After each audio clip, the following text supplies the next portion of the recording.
అన్నదాతలు పంట పండించడం కంటే అమ్ముకోవడానికి ఎక్కువ కష్టపడాల్సి వస్తుంది. ఆరుగాలం కష్టపడి పండించిన ధాన్యాన్ని అష్ట కష్టాలు పడి విక్రయించాల్సిన పరిస్థితి నెలకొంది. కొనుగోలు కేంద్రాల్లో రైతులను పీల్చి పిప్పి చేస్తున్నారు దళారులు. వరి ధాన్యంలో తాలు గింజల పేరుతో ప్రతి బస్తాకు 2 కిలోలు కోతకు వస్తున్నారు. పొట్టి గింజ పేరుతో సెకండ్ గ్రేడ్ ధాన్యంగా నిర్ణయించి నిలువునా దోచుకుంటున్నారు.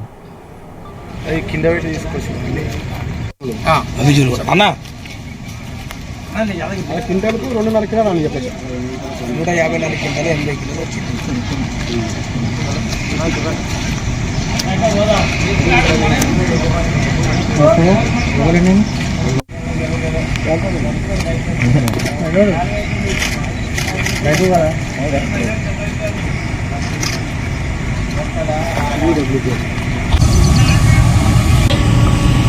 సిద్దిపేట అర్బన్ మండలం మందపల్లి గ్రామంలోని వరి ధాన్యం కొనుగోలులో మోసం జరుగుతుందని రైతులు ఆరోపిస్తున్నారు. ఐకేపీ కేంద్రాల్లో ప్రతి 40 కిలోల ధాన్యం బస్తాలు తరుగు పేరిట కిలో 200 గ్రాములు తూకంలో కట్ చేస్తున్నారు. ఇది పోను లారీలో ధాన్యం బస్తాలని లోడ్ చేస్తే మొత్తంగా 154 క్వింటాల 80 కేజీల తూకం వస్తుంది. అయితే ఇందులోనూ తరుగు పేరిట 5 క్వింటాల బరువును తగ్గిస్తామని ఐకేపీ సెంటర్ల నిర్వాహకులు చెప్పారు. దీంతో రైస్ మిల్లర్లతో రైతులకు గొడవకు దిగారు. ముందే తూకంలో తరుగు కట్ చేశారు కదా అంటూ నిలదీశారు. దీంతో మిల్లు యజమానితో మాట్లాడుకోవాలంటూ ఐకేపీ సెంటర్ల నిర్వాహకులు చేతులెత్తేశారు. దీంతో అన్నదాతలు మిల్లర్ దగ్గర ఆందోళనకు దిగారు. ఈ ఐకే పోళ్ళు మిల్లర్లు ఒకటయి మాకు ఇట్లా ధర వీళ్ళేమో వాళ్ళను అడుగుమని వీళ్ళు అంటారు, వాళ్ళేమో వీళ్ళని అడుగుమంటారు. మేము అందు గురించిగా మాకు బాధ భరించలేక మేము రసీదు టికెట్ రాసి మాకు రాసిస్తే మేము పోయి పైసలన్నీ వేసుకుంటామంటే వాళ్ళు వస్తేనే రాసిస్తామని అంటే ఇక అట్లా కాకపోతే మీరు వాళ్ళు ఒకటైరా అని చెప్పి మేము ఇట్లా రైతుల ముంచటోళ్ళను ఎంతవరకు న్యాయం ఇది?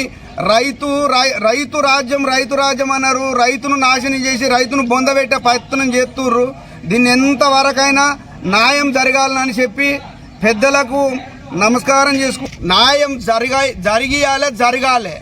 మేము మాత్రము రైతులు మేమే కాకుండా మొత్తం వడగండ్ల వానలు కొట్టిపోయినాయి, పారక పొలాలని ఎండిపోయినాయి.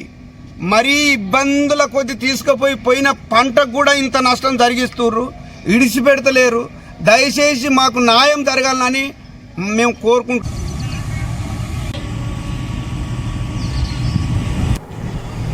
అటు మిల్లుల వద్ద హమాలీలు లేని కారణంగా రైతుల నుంచి డబ్బులు వసూలు చేస్తున్నారని అన్నదాతలు ఆరోపిస్తున్నారు. ఈ విషయంలో అధికారులు ప్రజాప్రతినిధుల మాటలు ప్రకటనలకే పరిమితమయ్యాయని అంటున్నారు. క్షేత్రస్థాయిలో దోపిడీ యథేచ్ఛగా సాగుతూనే ఉందని ఆరోపిస్తున్నారు. పంటలు సాగు చేసినప్పటి నుంచి ధాన్యం అమ్ముకునే వరకు ప్రతి సందర్భంలో అన్నదాతలు దోపిడీకి గురవుతున్నామని రైతులు మండిపడుతున్నారు.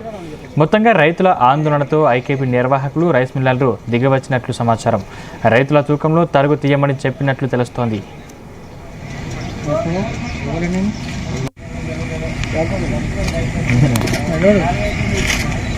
రైతు